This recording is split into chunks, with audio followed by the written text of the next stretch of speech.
Romania loves its children, yet more than 100,000 of them continue to live on unforgiving streets or behind cinder block walls. Orphans, forgotten and alone. You can come into this country and be overwhelmed, around leave, and a lot have. Chuck Fox stayed. Put up or shut up. Are you really concerned? Are you going to do something?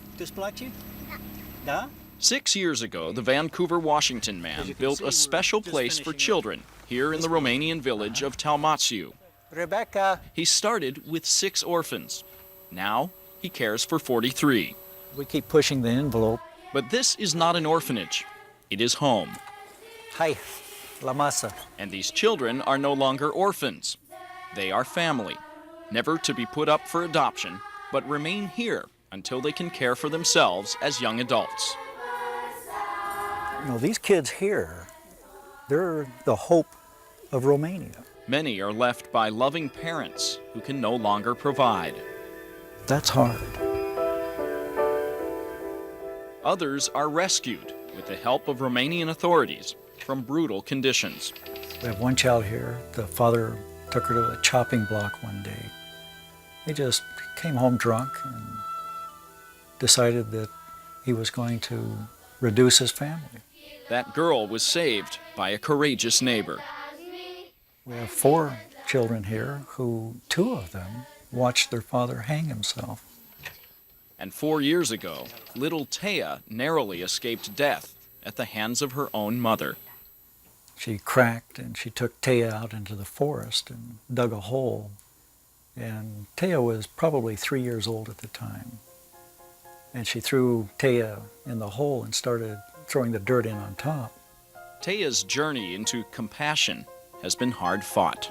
And she just would look up at me and just have this blank look on her face. Every child that comes here receives a double dose of love. But with that love comes responsibility. Our children here have chores day and night. This boy was caught stealing. Why? Punishment is swift. You tell him to go to his room, no eat. A gentle voice, a firm message. Okay, go. Dute.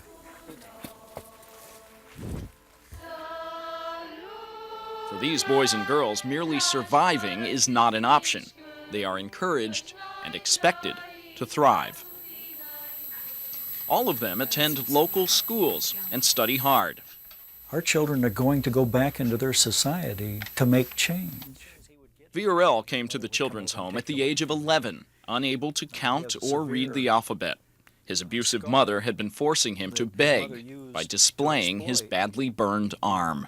Sometimes she would make it very raw, so it would look worse than what it is now. Now Viorel is a top student with a strength born of the streets and a heart nurtured here. Someday I expect Viorel to be in the parliament in this country. I expect him to be president. I'm not kidding. But few in need are as lucky. Resources here are stretched to the breaking point. In a recent month, Chuck had to turn away 7 children.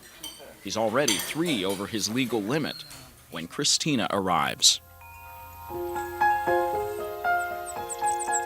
We're faced with the situation of saying yes or no to Christina at this moment.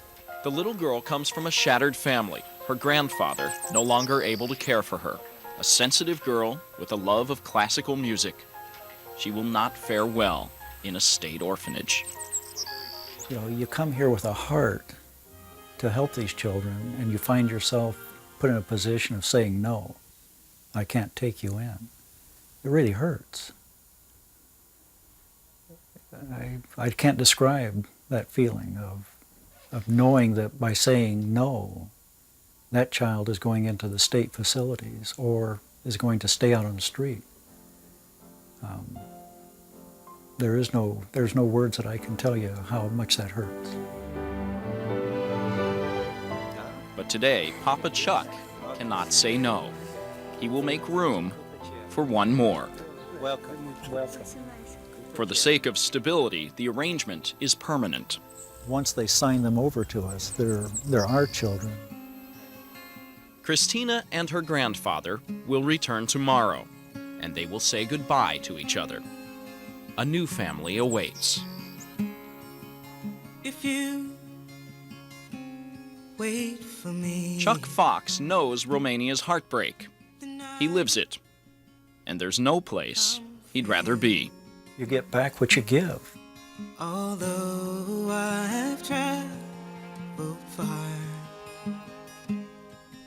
I always hold a place for you in my heart. A place for me in your heart.